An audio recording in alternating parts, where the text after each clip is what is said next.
ในวันที่22กุมภาพันธ์นี้เป็นวันเลือกตั้งเอาสมาชิกสภาแห่งชาติชุดที่10และสมาชิกสภาประชาชนขั้นแขวงชุดที่5ซึ่งบรรยากาศเต็มไปด้วยความฟุดฟื้นโดยมีการนำภาครัฐตลอดฮอดประชาชนผู้มีสิทธิเลือกตั้งได้ลั่งไหลไปใช้สิทธิ์อย่างหลวงหลาย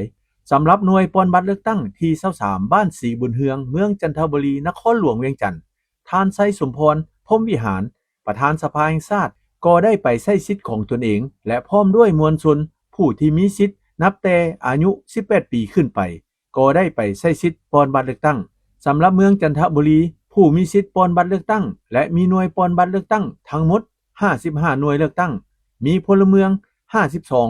52,527 คนจำนวนผู้มีสิทธิ์ปอนบัตรเลือกตั้งตามสมโนครัวมี 43,484 คน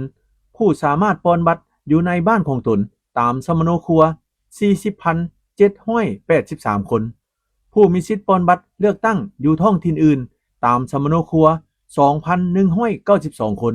และผู้ไปเฮ็ดเวียกอยู่ต่างประเทศตามสมโน510 คนผู้มีสิทธิ์จากท้องถิ่นอื่น 2,107 คนและเฉพาะบ้านสีบุญเฮืองมีพลเมืองทั้งหมด 1,954 คนมี2หน่วยเลือกตั้งคือหน่วยเลือกตั้ง23อยู่ที่วัดสีบุญเฮืองมีจำนวนผู้มีสิทธิ์ปอนบัตรเลือกตั้ง